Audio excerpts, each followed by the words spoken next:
right, so let's go ahead and talk about what's happening over here in the hood. I found this article to be absolutely fascinating, and I'm going to follow it up with a video that's gonna that I'm gonna show you guys right afterwards.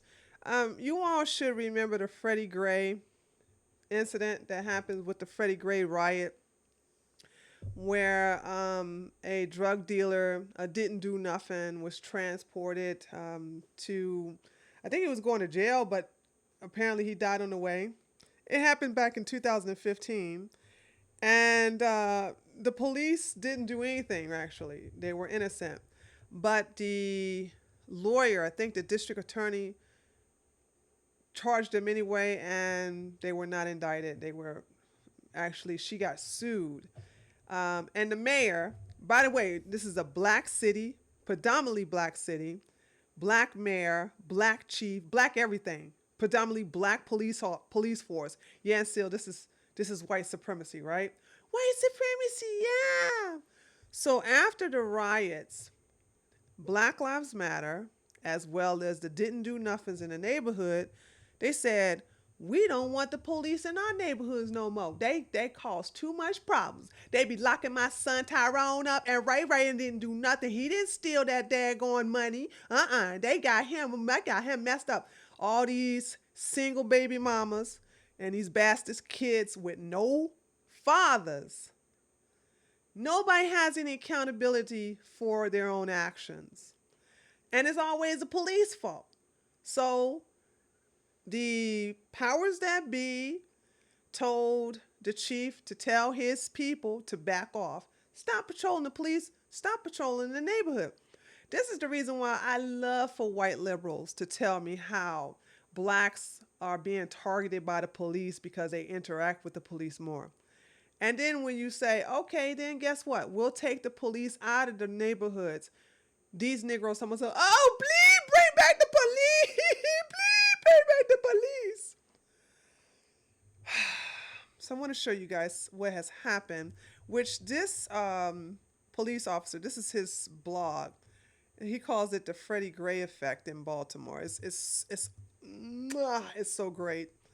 So what happened was, let me um, build this up here. Make sure you guys can see it. Yeah. So check it out. Before the Freddie Gray incident and the riots, um, roughly between 1.5 to 2 people were getting killed in Baltimore every day. So this is the, excuse me. No, I'm wrong.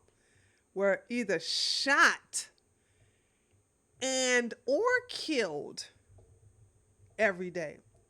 So 1.5 to 2 people was shot and they died, or they just got shot every day. Every day somebody got shot. And most of the time they died. So when the riots happened and the mayor told them to stay out of, to tell the police officers to stop patrolling the neighborhoods. And this is what these racist, white, stupid liberals don't understand. When you remove the police officers from making traffic stops, from actually patrolling the neighborhood, from getting out of the car to looking at somebody who's suspicious to actually question them. I love stop and frisk. I love that because you caught a lot of drug dealers that way. You caught a lot of gang members that way. But of course, that's racist. That's racially profiling. And I don't understand. Black people on the Democratic plantation, you keep listening to these white Democrats who want you dead. They want you in poverty. They want you to keep killing each other off. It's amazing that black people are the second race to come here in America. So you had the Native Americans are first, the whites are second, and then they brought along Africans. And then the Hispanics and Latinos came afterwards, and then the Asian community, where you have your Japanese and your Chinese, they came late. They came later because our race is not so bright, okay? And they don't seem to get it. The Asian community, or shall I say, the Asian race, is at the 14%, maybe 14%, 14.5% population. And our race has been exceeded by the Hispanic Latino race, which is 17.5%. So that black on black crime is really messing us up, boo. I'm sorry. And I had this mental I made a mistake by saying to Lana that I don't want a black America. I was mistaken. That is never going to happen. Because we keep killing each other. How can a listen, for every child Shaquita has, if she don't get an abortion, for every child Shaquita has, 2 is taken out on the streets. Look, black people are performing their own eugenics. Anyway, I just went on a rant. So you have, after the riots, 2.5 to 3 shootings / murders a day. All because police officers have backed off. So let's look at another chart here. Everybody want to talk shit about the police until you need them, right? So then you have, again, see here, 1.5 to 2. And then you have 2.5 to 3 right here. Here we go again. So this is crazy that it just doubled because of policing has stopped. So let me read this. I love this article. I'm going to leave a link of it in the description box. The riots were a big deal, but nobody died. More important to policing and public safety was what happened after the riots. Nobody was holding the tiller. The department was basically leaderless. The mayor had been almost in hiding. Yeah, after she told Baltimore to just go let, them didn't do nothing, just fuck up the city, she just went on over to her nice mansion and have herself some tea, with some chocolate chip cookies. She was like, she ain't got to worry about it because she don't live in the hood. Of course she's going to say something like that. Then Mosby, that's the lawyer, made the biggest mistake of all. She criminally charged 6 officers for doing their job, legally chasing and arresting a man running from an active drug corner. This man, Freddie Gray, then died in the police van, and that led to riots. Now, when Tyrone shoots Laquan, ain't nobody rioting, okay? If Shaniqua shoots or stabs Lakeisha, ain't nobody rioting. But when a police officer actually takes in custody a didn't do nothing drug dealer and he happens to die on the way, oh my God, we got to have riots. Nigga logic, so folks, and y'all want to sit up here and deny that there's no correlation between race and IQ? Y'all stupid. Mosby got no convictions because she had no case. And she got sued because of it too. Okay, she owes a lot of money to those police officers. She couldn't prove a crime, much less culpability. She would later say, I think the message has been sent. Police got the message. If you do your job and somebody dies, you might face murder charges. Activists and Baltimore leaders pushed a police are the problem narrative. Police were instructed both by city leaders and then in the odd DOJ report city leaders asked for to be less proactive since such policing was disproportionately affecting minorities. Few seem to care that minorities are disproportionately affected by the rise in murder. Regardless, police were told to back off and end quality of life policing. So police did. But unlike the arrest them all strategy formulated by former Mayor O'Malley, I remember that, which worked at reducing crime a little, discretionary enforcement of low-level offense targeting high-risk offenders reduced violence a lot, and it did.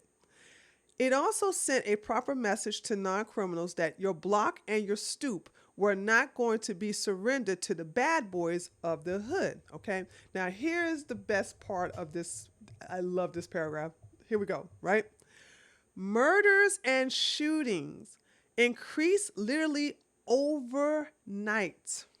So once the bad guys realized that the police were not going to be patrolling the area, they was like, "Oh, suck it, suck it! I could go rob that Asian convenience store on the corner. Okay, I can go ahead. Oh, whoa, whoa, whoa, whoa! Did McQuan have something to say about my girl? Oh, I'm about to shoot that nigga." I mean, they just knew they was like open season on each other. So of course crime was going to go up. They were less likely to get caught. And the blacks in the black community were not going to tell who did it, because what? Snitches get stitches. Okay. Murders and shooting increased literally overnight, and dramatically so. Of course, this took the police or the problem crowd by surprise. By their calculations, police doing less, particularly in black neighborhoods, would result in less harm to blacks. And indeed, arrests went way down. So did stops. So did complaints against policing. Even police-involved shootings are down. Everything is down. Shame about the murders and robberies, though. So murders went up, shootings went up, and robberies went up because the police stopped doing their job. They were told to do so in the hood. So let me show you guys this video. It's amazing. This happened not too long ago. This happened about 3 weeks ago. Okay. Let me make sure you guys are seeing this. Okay, you are. And let me check on the chat real quick. Make sure you guys. Okay. All right. Okay, got it. West Baltimore residents want more police presence after fatal shooting. No, Negroes. Y'all said y'all ain't want the po-po up in your neighborhood. Y'all gonna handle your stuff for yourselves, huh? See, this one said you can never win with black folks. You can never win. They don't want the police there. They want the police there. They want the police to stop doing their jobs. They want the police to do their jobs. You can't have it both ways. And then y'all want to listen to Black Lives Matter talking about something. We don't want police in our neighborhood at all. You know what? See, okay, I'm about to do it. I promise I'm going to make this rant real small, and then I'm going to play the video. If white people, particularly police departments, I know police departments are not white, but I'm just play with me here. Just go with me. If the black community allowed these didn't do nothings and these radical racist members of Black Lives Matter and all these racist revolutionary go back to Africa, didn't do nothing, we was kings niggas, talking about we don't need any police in our neighborhood. If they're gonna let them speak for them, okay, then let them suffer the consequences and say, y'all don't want the police? Done. We'll let y'all have the neighborhood to yourselves. Police yourselves. And see how they come running back on their knees now. You talking about take a knee. These Negroes be on both knees. Talking about, bleed, come back. Talk about take a knee. They be on knees, plural, begging the po-po to come back up in the neighborhood. And it wouldn't be no 2 days. It'd be within hours. They'd be in there begging. Probably 4 hours. What has happened is that blacks have gotten so arrogant to think that they can do and create and be the best without other races, particularly white people. And they always want to call white supremacy and white privilege and white this and white. I'm saying, then guess what? You want Chicago? Fine. We'll take all of the welfare out of Chicago, Baltimore, every city that a Democrat runs, which is all of them, that's a ghetto, then say, y'all got it. Since it's white supremacy and our president's a white supremacist, guess what? We're going to take white supremacy away from y'all neighborhood. That means you can't have welfare because that's white supremacy. You can't have affirmative action because that's white supremacy. You can't have HUD homes and you can't have Section 8 homes because that's white supremacy. We're going to take white supremacy away and then y'all can have all y'all black nationalists, power to the people shit. Okay, that wasn't a short rant, but let me play this video. Okay, so some kid got shot and killed by another black kid. No riots, by the way. No riots. The kid was 15 years old. They don't know who did it because snitches get stitches. So let's listen to what happened. Tonight, we now know the name of that 15-year-old we told you about yesterday, shot and killed in West Baltimore. Today, police spent most of the day patrolling the block where the teen was killed. Oh, sorry, guys. I gotta redo that again. Tonight, we now know the name of that 15-year-old we told you about yesterday, shot and killed in West Baltimore. Today, police spent most of the day patrolling the block where the teen was killed. And the neighbors out there are saying that the officer's response is not enough. ABC 2 News' Skylar Henry is live right out in front of police headquarters tonight with why people want a more consistent police presence right there on the streets. Yeah, See, at first, they didn't want the police to be there consistently. So guess what? They gave them their wish. And now they want the police to be there more consistently because everybody's killing everybody. But there's no correlation between race and IQ, right, folks? Right? Okay. I mean, the neighbors there say that the problem is not the police officers being there. They say that they're actually not there enough. One woman I spoke to said that she wants to see more officers patrolling the area more often. And she says until then, it's a safety measure she'd like to see changed. Rest in peace. A permanent tribute on a slab of sidewalk on North Fremont Avenue that's no stranger to violence.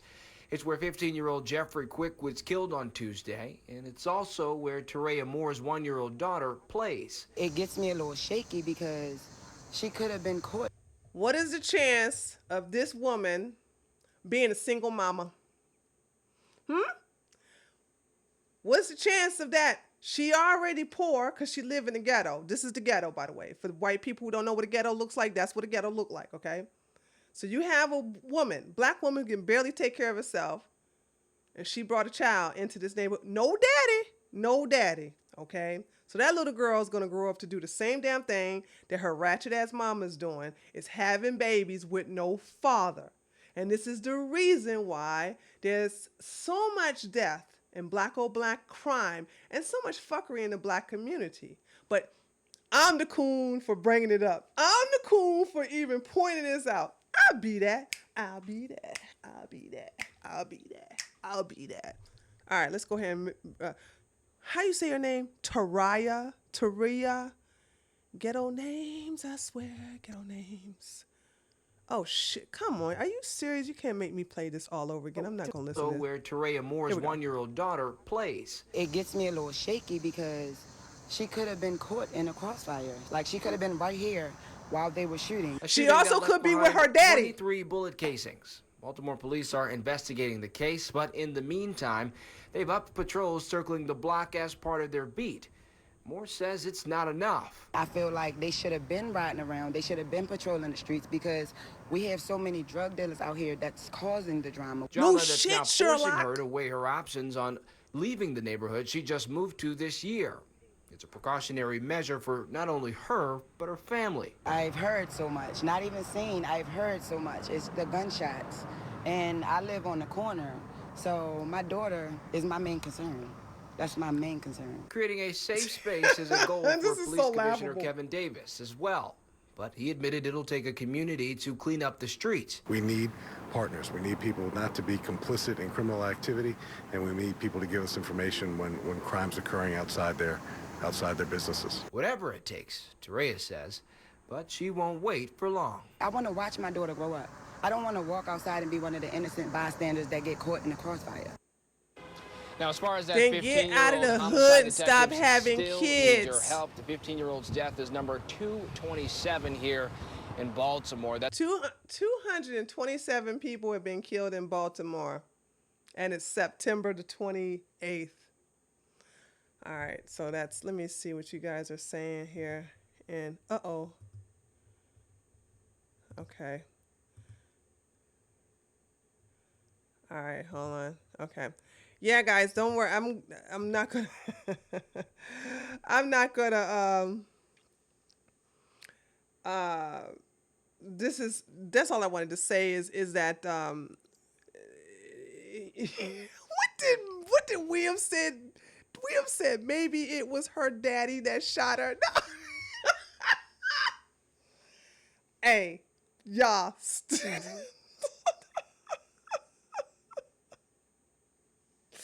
Yeah, exactly, Dinah. She wants to watch her daughter grow up without a daddy. Right, exactly. Oh my God.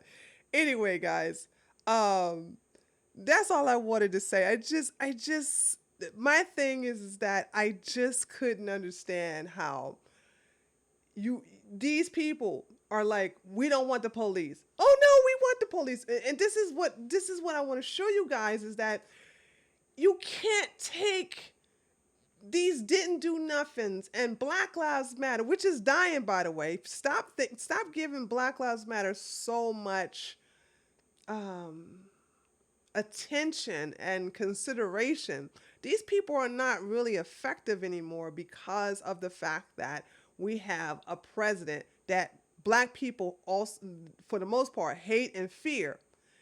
And I'm sorry to say this, but when Obama was president, blacks ain't had nothing to fear, especially when he endorsed Black Lives Matter and he also condemned the police. It's gotten out of control. And now we're dealing with the aftermath of that right now. Um, I just want y'all to understand is that when police officers are told not to do their jobs, black people in the ghettos suffer.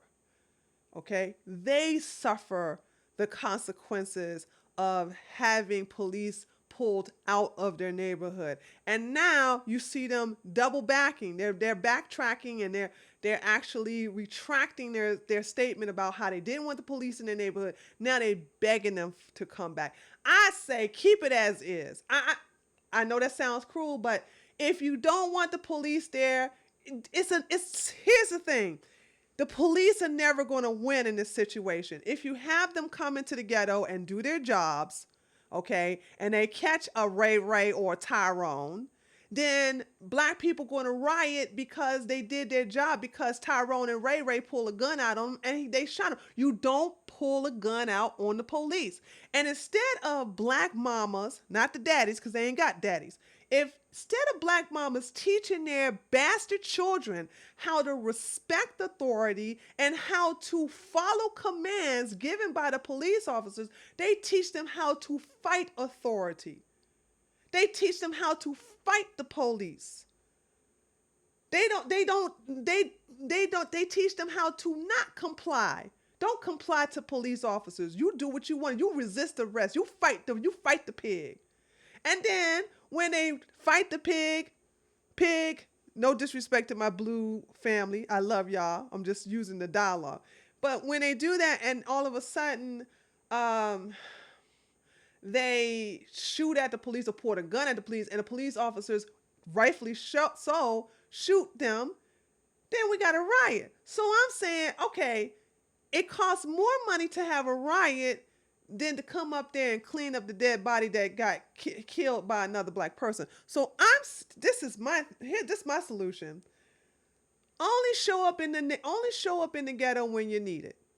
That's what I say. Show up in the ghetto when you need it. When you need it, come to the ghetto. But to do all this patrolling, no, because they don't want you there. If you do your job, you're racist white supremacists. If you don't do your job, then they're just going to say, well, you can't do your job. See, they're not going to get on CNN and cry about you not being there. But when you go in there and do your job, they're going to cry. So I say, leave it as is. Stay out of there. Let them take each other out and just clean up the mess afterwards. All right. So, yeah, I I know it's buffering, but I'm going to go ahead and basically end the stream. I'm going to end it now and just upload the other version, guys. So let me go ahead and let you guys that know. So this is me. I just wanted to put that out there, guys, and let you guys know that it's time that we just stop giving people, start giving the black community what they want. Okay, give them what they want, and you'll find out real quick in a hurry, real fast in a hurry, that they really don't want what they want. This is Tree from treeoflogic.com. Thank you all for coming into my stream. We're going to say goodbye to OBS. Bye, OBS. You have totally fucked up during this broadcast, but I won't have to worry about you doing this anymore because I'm leaving you, OBS. I'm leaving you. Later, taters.